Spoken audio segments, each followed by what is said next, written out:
이제 우리가 해야 하는 일이라는 제목으로 말씀을 나누도록 하겠습니다. 어느 날 너무 피곤한 때가 있어요. 그때 이제 막 몸도 좀 아프고 몸이 몹시 피곤하면 그런 생각이 들 때 있죠. 아, 이렇게 자다가 죽는 건 아닐까, 그죠? 그런 생각이 저만 드는 게 아니겠죠. 젊은 사람이 그런 생각들, 그런 눈빛으로 바라보는데 저도 그런 생각이 들더라고요. 근데 여러분, 그래 웬만한 날은 두렵지 않아요, 그죠? 그냥 잠자는데 그 다음날 못 일어날 것 같은 그런 두려움들이 들지 않거든요. 두 가지 믿음이 있겠죠. 이대로 영원히 잠들어도 다시 어떻게 해요? 주 안에서 산다는 그 믿음이 있기 때문에 그 믿음 하나, 또 하나는 내일 나는 눈이 떠질 거야, 그런 믿음 또 하나. 어제도 그렇게 지내왔고, 그래서 오늘 또 자면 내일 또 일어날 거라는 그런 믿음이 또 있는 거죠. 여러분은 어떤 거세요? 두 개 다 가지고 있으세요? 하나는 확실하죠. 예수 믿는 사람들에게는 죽어도 천국 가는 거. 하나는 불확실하는 거예요. 그죠? 오늘 자면 내일 믿었다고 해서 내일 아침에 눈이 떠지는 건 아니에요. 그죠? 오늘 끝날 수는 있어요. 근데 여러분, 이거를 이제 부활과 연결해 보면 그런 것 같아요. 부활이 우리가 믿어지잖아요. 그죠? 부활이 믿어지는데 우리가 죽으면 어떤 사람들은 죽으면 어떻게 하지? 여기에 모든 걸 두는 사람들이 있어요. 죽으면 끝나는 거니까. 근데 죽으면 오늘 잠자다 내일 아침에 일어날 것을 믿는 것처럼 오늘 난 죽어도 난 천국에 있다. 하나님 품 안에 있다. 그의 사랑 안에 있다. 이런 표현도 막 쓰던데 어떻게 해요? 그 믿음이 있으면 어떻게 해요? 오늘 죽는다고 했을 때 그 두려움을 이기는 힘이 있는 거예요. 우리가 그래서 잠잘 때마다 매일 연습하는 거예요. 그래서 오늘 나는 죽었다. 그리고 내일 나는 일어난다. 근데 마치 나는 내 영혼이 오늘로 끝난다고 해도 눈을 다시 뜨는 순간 나는 아버지의 품 안에 있다. 이제 이걸 믿는 거잖아요. 그죠? 이걸 아는 사람들은 어떻게 할까요? 이걸 진짜 믿고 이거를 진짜 경험하게 된 사람들은 삶을 대하는 태도가 다르죠. 다르게 살아가요. 부활이 믿어지면. 그래서 부활신앙이라 이야기하잖아요. 그러니까 십자가 신앙은 되게 중요해요. 이 땅에 살아가면서 내가 지어야 될 고난의 짐을 지고 또 십자가 지신 예수 그리스도를 바라보고 그렇게 살아가는 게 굉장히 중요하죠. 그러나 우리가 여기서 고난으로 끝나는 게 아니라 예수 믿는 사람들은 고난 뒤에 영광이잖아요. 그죠? 부활의 영광. 부활의 영광이 우리를 기다리고 있다. 우린 여기까지 가야 되거든요. 그래 신앙생활은 어떻게 해요? 되게 힘들지만 기쁨이 넘치는 거예요. 그리고 누군가에게 전해줄 때 이 메시지는 매우 확실한 거죠. 네가 죽음을 이기는 날이 있다. 다시 살아나는 날이 있다. 네가 예수를 만나야 된다. 그래서 우리가 이것을 확실하게 증언할 수 있는 것이죠. 제자들은 이제 부활하신 예수님을 만났잖아요. 여인들도 만났고요. 엠마오로 가는 두 제자도 만났어요. 예수님이 그 부활을 본 사람들에게 명령하는 거죠. 15절에 너희는 온 천하에 다니며 만민에게 복음을 전파하라. 제가 가로를 3개로 쳐놨는데 가로 1번은 너희는 이야기하잖아요. 부활을 본 너희는, 예수를 따르는 너희는, 예수 앞에 서 있는 너희는. 그건 제자들 뿐만 아니라 오늘 누구를 향해 지칭하는 말이에요? 오늘 우리를 향해서. 너희는. 우리가 전파해야 되는 거죠. 그리고 온 천하에 다니며 만민에게 복음을 전파해라.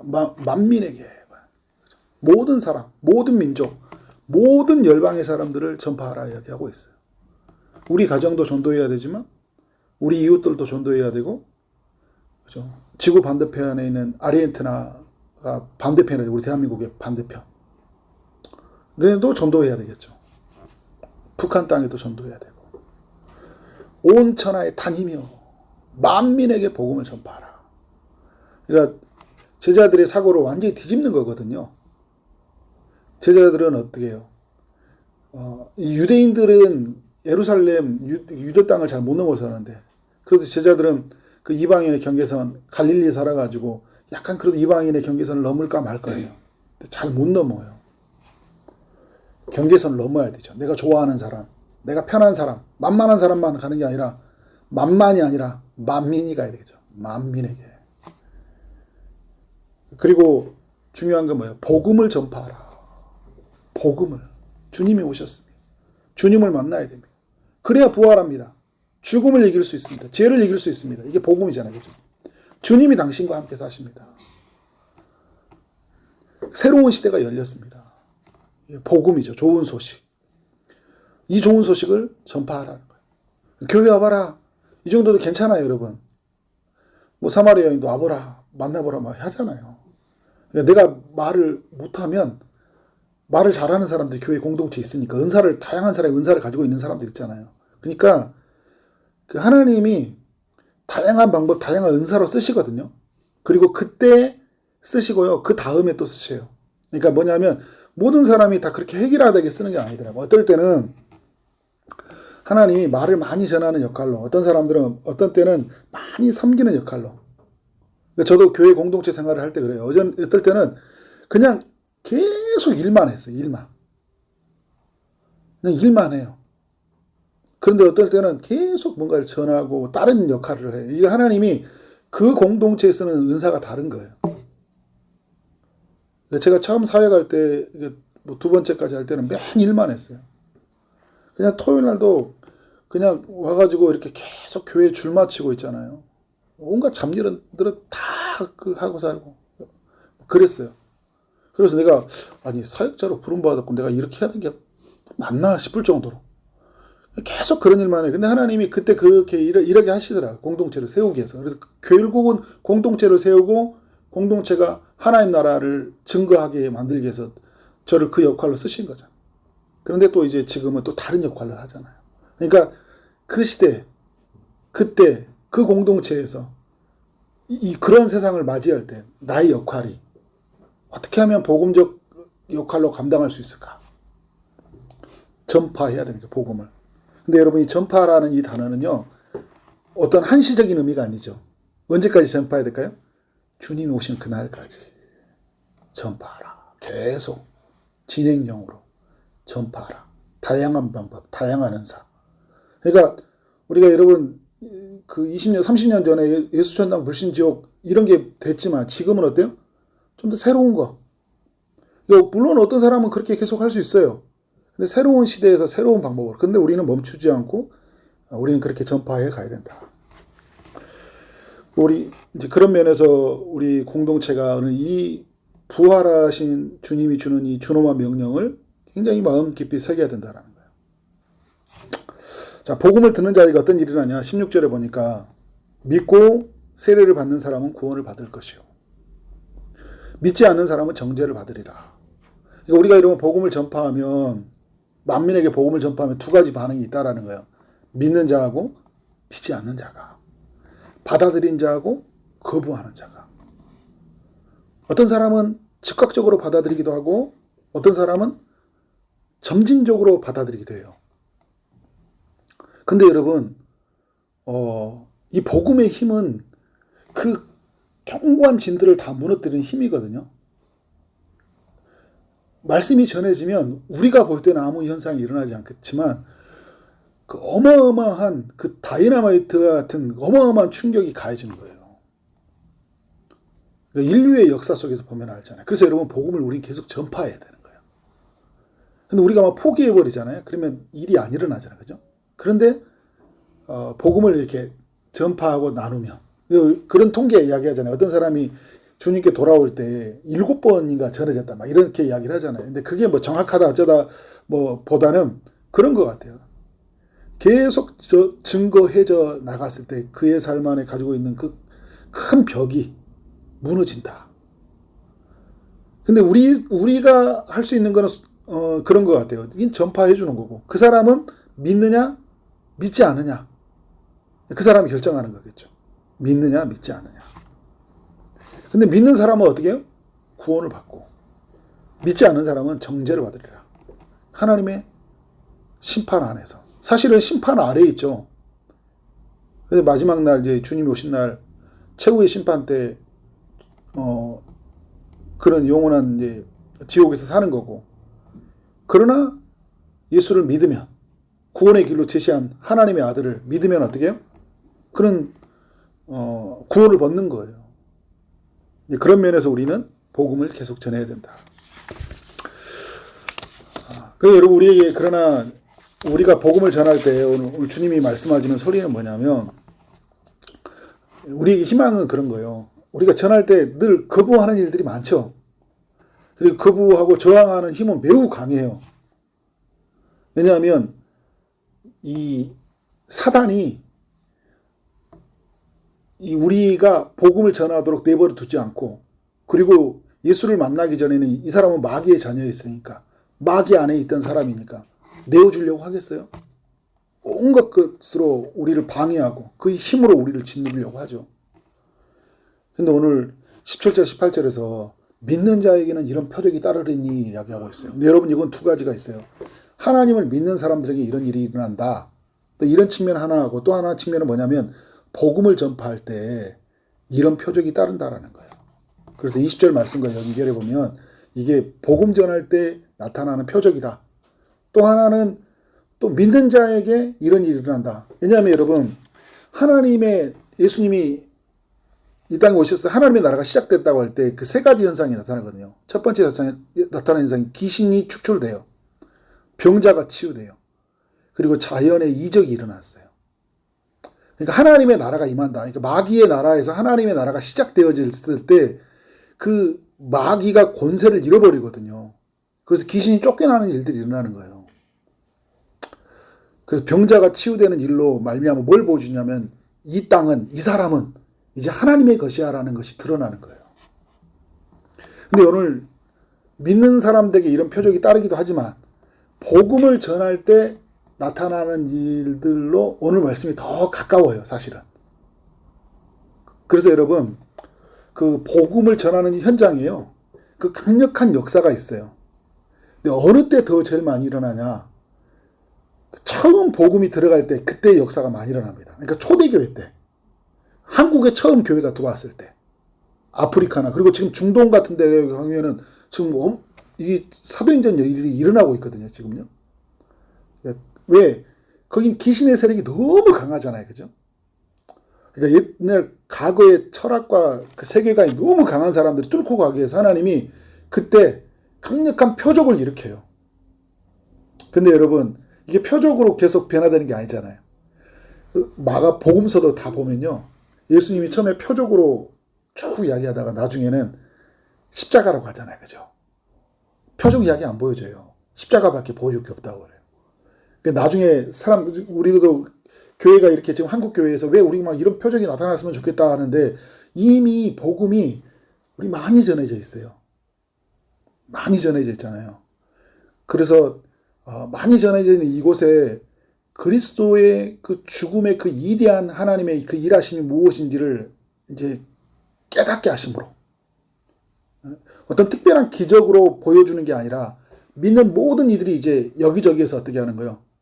하나님의 아들이 이 땅에 오셨다라는 것을 삶으로 그리고 여러 가지 가지고 기독교인이 살아가는 방식으로 그게 드러나게 하셔요. 그래서 어떻게 그 사람을 돌이키게 하시는.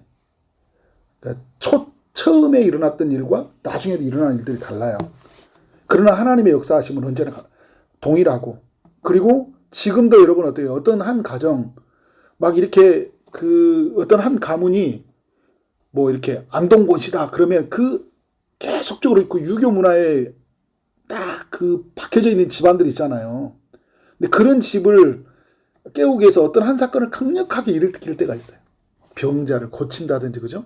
그래서 그 집안에 막 귀신 들린 아이를 고치면서 막 집안이 발칵 뒤집어진 일이 있어요. 그럼 계속 그 일이 일어나냐? 그 일을 일으키면서 하나님이 살아계심을 드러낸 다음에 이제 십자가 지신 예수 그리스도가 얼마나 우리 가운데 놀라운 일을 행하셨는지로 이제 삶을 통해 하나님의 일하심을 통해 이제 계속 드러내죠. 기적이 안 나타난 이야기가 아니에요. 표적으로 계속 변화 역사를 복음을 드는 일도 안 하신다는 거예요. 근데 오늘 여러분 보면 이런 거예요. 자, 믿는 자에게 이런 표적이 따르느냐 할 때 5가지 표적인데 내 이름으로 귀신을 쫓아낸다. 지금도 어떻게 해요? 가장 많이 일어난 일이에요. 귀신 쫓아나는 일들. 그래서 사람들 우리 초대교회 한국교회도 보면 귀신에 점거되어 있는 많은 사람들이 있을 때 이 복음을 전하는 현장 속에 막 귀신이 나가는 일들이 많이 일어나잖아요. 제가 예전에 그 안산 동산교회 다녔을 때 금요일날 철학기도 하면 꼭 이렇게 귀신 들린 사람들이 와요. 그래서 막 기도하면 막 목사님 앞에 나와서 그런 일들이 좀 자주 일어났어요. 귀신 막 쫓겨나가고 막 앞에서 나가는데 와, 신기하다 이렇게 이랬었거든요. 그때는 근데 믿음이 약해니까 그런 걸 보면서 아 이렇게 믿음을 저를 강화시켜주는 방편이 되는데 그 이상은 안 가더라고요. 확실히 그 다음부터는 말씀이에요. 말씀을 계속 들어야지 믿음이 생기는 거예요. 표적을 보면 표적은 단순간에는 내가 딱 하나님이 살아있다는 걸 알지만 그것으로 내 믿음을 강화시켜주지는 않더라고요. 계속 말씀을 들으면서. 그래서 귀신이 쫓겨나는 일들이 일어나죠. 또 하나는 뭐냐면 새 방언이에요. 이것도 여러분 2가지 차원에서 생각을 해야 되겠죠. 그러니까 믿음을 강화하는 측면에서 하나님이 새로운 방언을 주시기도 하시고 그리고 이제 오늘 이 본문과 연결해 보면 이게 더 가까워요. 복음을 드러내기에 새 방언을 주신다. 이건 사도행전 2장과 연결해서 새로운 배우지도 않았는데 새로운 언어를 어떻게 말하는 거잖아요. 근데 그 언어는 그 다른 나라 언어들을 말하잖아요. 이미 디아스포라가 흩어졌던 사람들에게 베드로나 요한 야고보는 유대 땅에 살았기 때문에 다른 나라 언어를 몰라요. 그런데 오늘 그 오순절에 모여있는 사람들은 유대인이지만 어떻게 해요? 여러 개, 15개의 지방에서 흩어진 사람들이잖아요. 근데 그들의 언어로 말을 해버리잖아요. 그죠? 배우지도 않았는데. 새로운 언어로 어떻게 뭘 하시는 거예요? 복음을 전하시는 거예요. 근데 그 사람들이 깜짝 놀라는 거예요. 아니, 저 사람들 어떻게 저런 말을 할 수 있지? 우리가 알아듣는 말로, 우리가 하는 말로? 배우지도 않았는데? 그런 측면에서 복음 증거의 측면 하나, 또 하나는 아까 믿는 자에게 이런 표적을 따른다 했을 때 믿는 자에게 주는 믿음이 약한 자들에게 하나님이 주시는 것들. 그래서 여러분 이걸 또 방언이라고 할 때 이걸 일반화시키면 안 돼요. 방언이 안 되는데 기도가 하나님 성령을 의지해서 잘하는 사람들 많아요. 방언에 의지하지 않고도 성령에 의지해서도 얼마든지 하나님과 친밀한 교제 나눌 수 있는 거예요. 얼마든지 나눌 수 있는 거예요. 이걸 일반화시키면 안 돼요. 이렇게. 그런 측면에서 하나님의 일하심들이 있다. 그리고 이제 3번째 보면 뱀을 집어 올린다. 4번째 무슨 독을 마실지라도 해를 받지 않는다. 그러니까 이 2가지를 볼 때 뭐냐면 좀 약간 상징적으로 이해해야 될 필요가 있는 게 어떤 위험한 상황에 처할지라도 하나님이 보호하심이 있다라는 거예요. 하나님 나라를 증거하는 사람들에게. 근데 이게 실제적으로 일어났던 일이 사도행전 28장에서 이렇게 바울이, 그러니까 27장이죠. 사도 바울이, 28장이군요. 멜리데 섬에서 독사에 물렸는데 어떻게 해요? 살아나죠. 그죠? 살아나는 일들이 있었어요. 그걸 통해서 그 멜리데 섬들이 어떻게 합니까? 바울을 신으로 추앙하니까 바울이 복음을 전하잖아요. 그러니까 이런 현상을 통해서 뭘 드러내는 거예요? 복음을 전하게 해서. 그래 여러분 이런 거는 왜 나도 이런 걸 보여줬습니다. 저는 막 말하는데 지금 여러분 말씀의 홍수의 시대이기 때문에 말씀을 들으면 어떻게 해요? 믿음이 생긴다니까. 이런 거 걱정하지 않아도 돼요. 이게 사람들에게 이런 걸 보여주면서 확실히 믿을 것 같다. 이런 측면의 도전이 아니라 내가 계속 말씀을 들려주면 이 말씀이 저 사람을 세울 것이다. 이 믿음을 가지세요, 여러분. 내가 기적을 보여준다 믿는 게 아니라 그래서 그렇게 되면 여러분 우리 출애굽기에서 민수기에서 신명기 나오는 유대인들 보세요. 그들이 기적을 보고 주님을 잘 믿었나요? 안 믿어요. 기적을 보고 안 믿어요. 한 번은 딱 마음을 하나님 앞에 긴장을 세우지만 그렇게 믿음이 세워지지 않아요. 그래서 여러분 말씀을 가르치자. 말씀을 해서. 근데 하나님의 이게 중요한 게 뭐냐면 하나님이 일하신 악을 드러내주고 있어요. 그래서 마지막에 어때요? 병든 사람에게 손을 얹은즉 낫는다. 낫는 역사가 일어난다. 복음을 전할 때 그런 강력한 역사들이 일어난다는 거예요. 그래서 어떤 한 사람의 그 가정들을 보면 그 아나운서 누구죠? 누군가 그 자기 자녀가 이렇게 다쳐가지고 차에 이렇게 깔렸잖아요. 그죠? 가면서 그 사람이 불교신자인데 막 우리 자녀만 살려주시면 하나님 믿겠다고 막 이런 사람들이 있어요. 그죠? 근데 그래도 그가 처음에 교회 와가지고 잘 안 믿어지는 거예요. 결국 뭘로 믿었어요? 말씀을 들으면서. 말씀을 들으면서 믿음이 생기는 거예요. 근데 믿는 자에게는 이걸 알려주면서 우리에게 뭘 알려주냐면 하나님이 우리와 함께 하신다라는 거예요. 하나님이 마귀를 멸하신다. 하나님의 나라가 이곳에 임하게 하심으로 하나님의 살아계심을 드러낸다라는 이걸 우리에게 보여주고 있는 거예요. 그러니까 우리에게 두려워하지 말고 어떻게 하는 거예요? 담대히 나가라. 이런 측면을 우리에게 이야기해주고 있는 거죠. 자, 19절에 보니까 예수님이 이 말씀을 하신 후에 어디로 갑니까? 하늘로 올려지사 하나님 불편에 앉으셨다 이야기하고 있어요. 그러니까 예수님은 이제 제자들에게 명령을 하시죠. 그리고 제자들이 이 땅에서 무엇을 해야 되는지 그리고 제자들에게 어떤 능력이 나타나야 될지를 말씀을 해주시고 이제 하늘로 올라가셨어요. 그리고 하나님 보좌 우편에 앉으셨다. 근데 중요한 게 있어요, 여러분. 예수님은 하나님이셨기 때문에 원래 그 자리에 가시는 거예요. 인간을 구원하기 위해서 낮아지셨던 그분이 다시 하늘로 올라가신 거예요. 있어야 할 자리에 가신 거예요. 그런 측면에서 또 하나의 측면, 하늘로 올라가셔야지만이 누가 오시는 거예요? 성령이 오시는 거예요.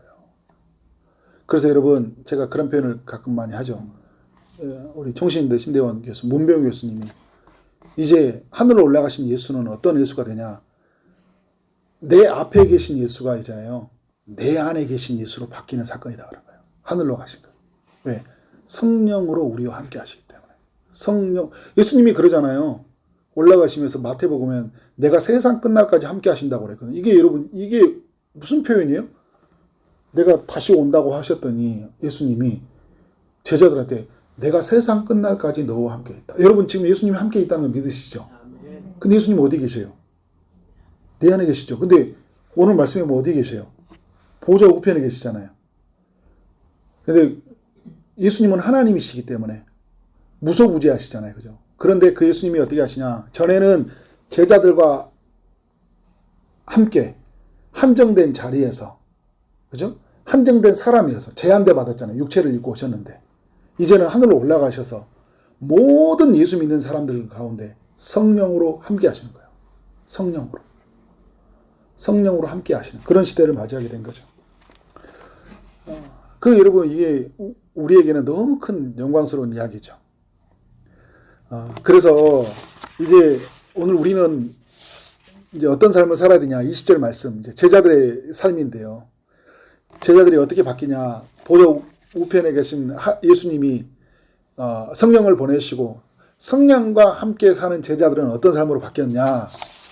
20절, 이건 이제 누가복음, 요한복음, 사도행전과 다 연결해서 나오는 구절이라고 생각하시면 돼요. 제자들이 어떻게 합니까? 나갔다고 이야기해요. 요한복음에 보면요, 유대인들이 두려워서 문을 닫았다 얘기를 해요. 근데 이들이 어디에 가요? 이제 나가는 거예요. 나가는 거. 제자들이 나갔다. 그리고 두루 전파할세. 이들은요, 전에 어떻게 전파하고 다녔냐면요, 갈릴리를 주변으로 전파하고 다녔어요. 우리 동네에서. 그죠? 동네를 주름 덮던 복음 전파자들이죠. 그리고 매우 수동적이었어요. 왜 수동적이었을까요? 예수님이 따라가면 따라갔어요. 얘들아, 전도하러 가자. 그러면 예수님 어떻게 따라가요. 그러니까 자기가 능동적으로 전도지 들고 막 하는 그런 삶이 아니고 어떻게 수동적으로 막 따라간다는 거죠. 수동적으로 한정된 곳에만, 갈릴리, 그리고 매우 수동적으로. 그런데 여러분 어떻게 해요? 이제는 갈릴리에서 온 유대로, 사마리아로, 땅끝으로 단위잖아요. 그죠? 예수님이 명령하셨던 것처럼 어떻게 해요? 두루 이제 천하만민, 온천하에 다니며 만민에게 이제 전파하는 이제 그런 삶이 제자들에게 이루어진 거죠. 15절의 말씀이 실제가 이루어진 거예요. 그리고 이들은 어떻게 다녔어요? 보면 함께 역사하자. 두루 전파할새 주께서 함께 역사하사. 자, 제자들이 나갔지만요. 제자들이 일하는 게 아니라 이제 누구와 함께 일하는 거예요? 주님과 함께 일하는 거예요. 주님이 함께 하신다. 그리고 여기에는 어떤 내용이 내포되어 있는 거예요? 주님이 보내신 성령을 통하여 하나님의 일을 하게 하시는 거예요. 주께서 함께 역사하사. 그 따르는 표적으로. 그러니까 오늘 그 따르는 표적을 드러내신 거죠. 제자들 안에서. 귀신이 쫓겨나고 병자가 나타나고 새 방언을 말하고 무슨 독을 마시다 해도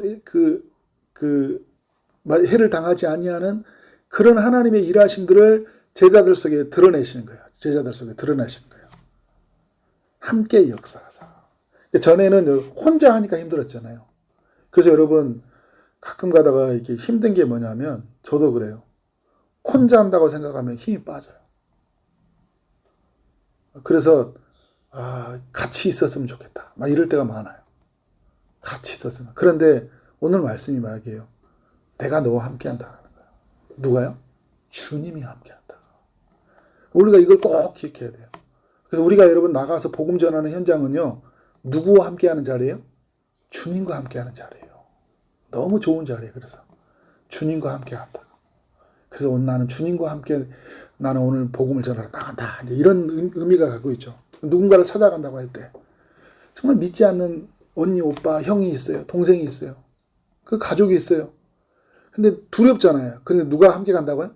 주님이 함께 간다는 거예요. 그래서 여러분 홀로 다니는 우리의 삶이 아니라 주님과 함께 가는 삶이다.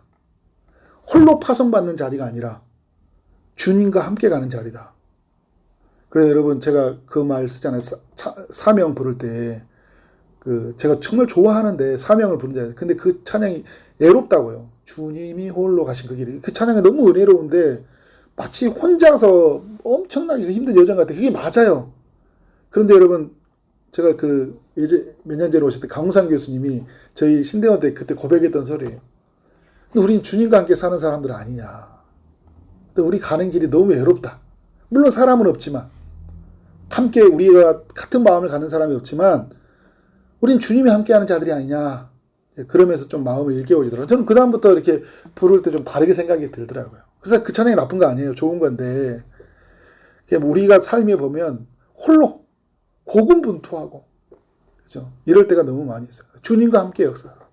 그러니까 따르는 표적이란 뭐냐면 좀 다시 한다라면 이제 능력 없는 삶에서 능력이 주어진 삶이 되었다라는 거예요. 하나님 우리에게 능력을 주셨다는 거예요. 여러분 그냥 보내지 않고 우리에게 능력을 주셔서 보낸 거예요. 그러니까 나 한 사람이 가는 건요. 이거 엄청난 거예요. 나 한 사람이 예수 믿는 이 가정 속에 있는 건 어마어마한 일들인 거예요. 근데 마지막에 보니까 말씀을 확실히 정언하시니라. 말씀을 확실히 정언했다. 그 전에는 두리뭉실하고 말하려고 하면 막 겁먹어가지고 그죠? 이거 무슨 이야기 꺼내면 똑똑한 사람 만나면 음미해주고 이렇게 했는데 어떻게 해요? 내가 믿는 예수를 확실히 증언하는 거예요. 이게 제자들이 바뀐 삶이에요. 제자들이. 이게 제자들 전에는요 도망 다녔어요. 십자가 지실 때 도망갔어요. 멀리서 바라보던 사람이에요.